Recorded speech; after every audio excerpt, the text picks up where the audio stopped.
Alright guys, so today what we're gonna do is gonna be a video about the new rims that I got for the sand. So I got some WT Racing rims that I will be putting my paddles on. That way I don't have to change the rim every time. I can keep them and just change the set. So what I did is I actually got 14 by 10 on the rear. And then 14 by 8 on the front, because the rear paddles are a little bit more wide, so that way it will give me more traction and the paddles will get more traction as well. So that's what I did. So today we're gonna do the install of this. So there are beadlocks, so let me show you what the rim look like. So I got this today from ATV Galaxy. So originally I actually ordered it to be black and the rim to be red. Fortunately, they didn't have them anymore, so they sent me the black ones, which is fine. I will work with it. So what we're gonna do is I'm gonna prep this really fast. Sending this aside. I'm gonna put the white ones on the 10s and the 8 ones. I'm gonna put them for the front. So here we have the front, same rim. This is gonna be on this side. So what we're gonna do first is we are gonna take the beadlock out, and from them we're gonna put the rim on it. I will show you the technique to do it, quite a fast and the best practice to do so. Then we're gonna inflate them and pop them up. One of the first things that we need to pay attention, and a lot of people forget and then they realize it when they actually put them on, is that you need to have an orientation of the rotation for each wheel. So let's say this one, I'm gonna put it on the rear right.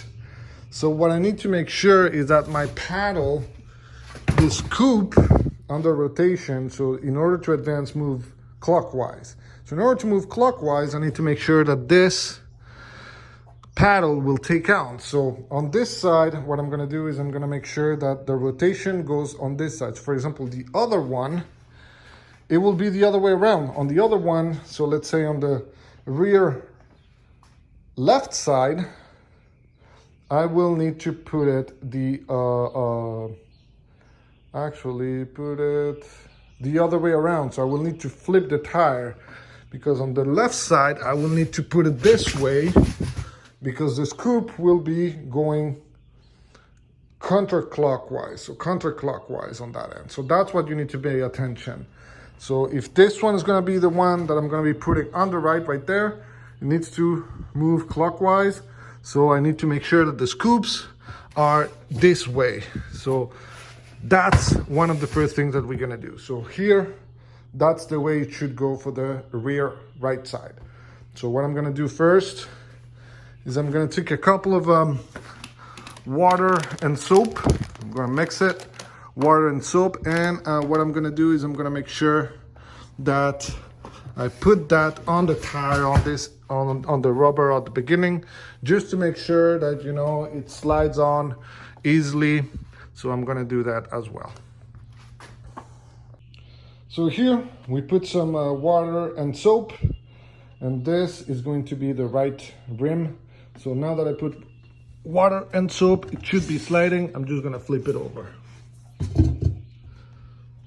And now I'm gonna make it slide inside. There you go. We slide it inside really easy thanks to the water and soap. Now the only thing we need to do is we're gonna put the rim on top of it, make sure that everything is centered. So as you can see right now, it's not completely centered. So what I'm gonna do is I'm just gonna move it a little bit around, make sure that it's kite center a little bit, and from there what we're gonna do now, it seems correct. Now I'm gonna put the rim, make sure that everything is aligned. Everything should be aligned right there. And now we're gonna put the screws. Once again, the screws, we're gonna go with a cross pattern. So first the top, and we're not gonna tie completely. Then the bottom,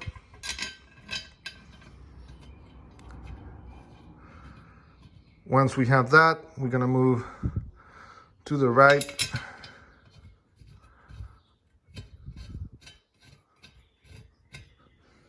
Then the left.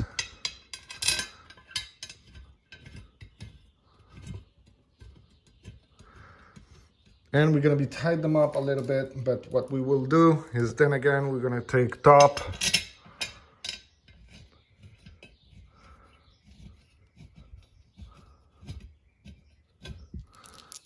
bottom,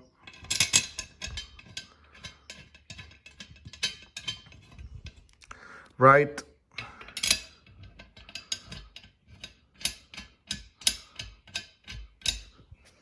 then left. And we're gonna do following that and tie them up slowly each way, each one, until we complete the ring. And then we're gonna be tied them up. We're gonna make them tight, the same pattern. So top, bottom, right, left, top, bottom, right, left, top, bottom, right, left. All right, so we finished tied up the beadlock rim. So what we're gonna do now is really simple. We're gonna put it on this side, and as you can see on this end, it's not completely sealed. So what we're gonna do is really simple. We're gonna inflate the tire and make sure that we put pressure on top. Sometimes what we can do is we can actually wrap up the middle, and once we put some air in it, it will pop right in place. So let's do that now. All right, so what we're gonna do next is we're gonna plug in the compressor and try to inflate the tire until it pops out. So I'm gonna turn on the engine and then set up this correctly to increase PSI. They are 35, that should be fine. We're not gonna go all the way up. I think it's gonna be prior to that. So I'm gonna turn up the engine to be able to turn this on and start inflating, and you will see how it will pop up. Right, if technique number 1 doesn't work, there's always technique number 2. What we're gonna do is we're just gonna remove the valve here. There we go, we're gonna remove it.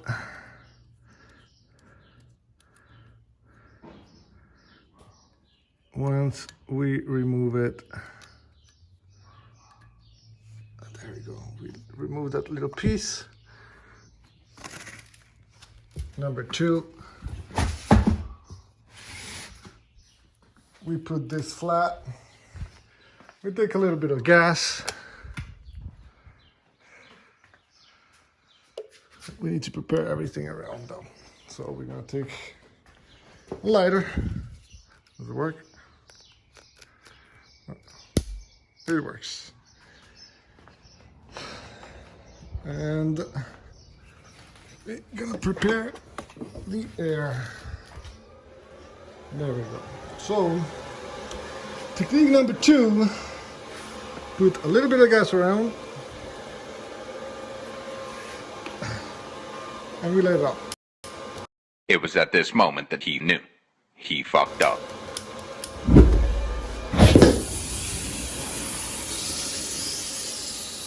Woo! That technique number 2 almost burned myself.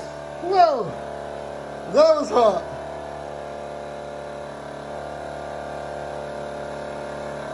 Whew. Anyway, it worked. So there we go. After the whole flying issue, we just made it. So I put the one on the second one. So as I mentioned, make sure that the rotation with the paddles goes on the right one. So this one is the one that will come on the left side.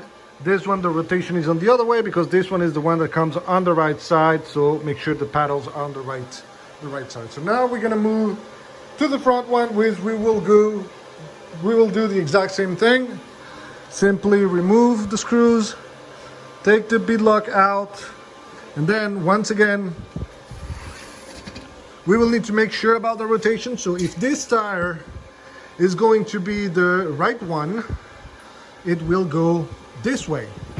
Why? The rotation is this way, clockwise, and we want to make sure that these little paddles are that way. So same again, we're gonna take out the beadlock with the little screws put some soap on this end of the tire, slide it in, and then we will play flaming mode with the tire and put it together.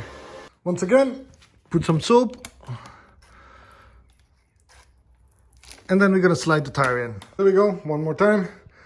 We're gonna put some soap on top as well, and then we're gonna put the beadlock, and then we should be good. One more time, what we're gonna do is we're gonna take the valve off once we actually put everything together. Take the valve off. So I have a small tool here. Allow me to take the valve off, which is actually just a cap that, but you can do it with like tweezers, small tweezers, just make sure not to damage the mechanism.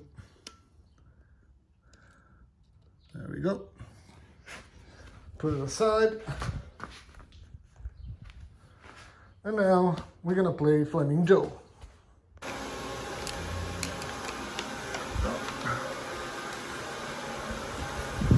Flaming Joe. And the rest, we're just gonna, there we go.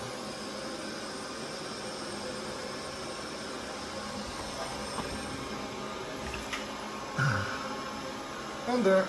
Fold back and then put it in and then put it to start inflate the tire. All right, we have 3 tires. Now let's move to the last one. Here again, what we're gonna do, we're gonna remove the screws, the bolts, whatever. We're gonna remove the ring and once more make sure that the tire is the right way. So in this case, it's gonna be the left side on the front. So the rotation needs to be counterclock. So we're gonna turn it around, counterclock, that's for the left one. So left one, counterclock, done. What we're gonna do now is we're gonna put some soap, clean here, remove the ring, and then we should be good to put it in. And we're gonna do another Flaming Joe again in order to put it good. One last time, we're gonna put some soap right here. There you go. Make sure that there's some soap all around. Yeah, some good soap. Water and soap so it can slide really well. We're gonna do the same thing. Put the ring, make sure it's centered like so, and put the ring, align it, and then we're gonna repeat the cross form, up, down, right, left, and move on to tight everything up and make sure that everything is done correctly. One last time, we take the valve off, tight everything up.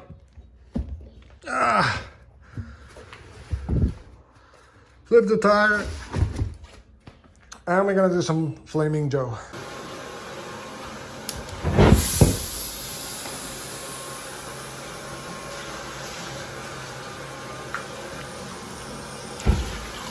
Oh.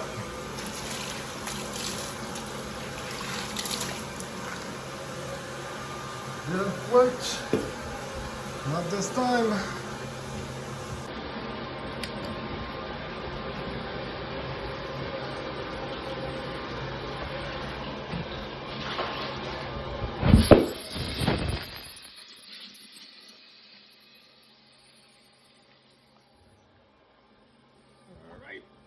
Turn it over and turn the compressor on.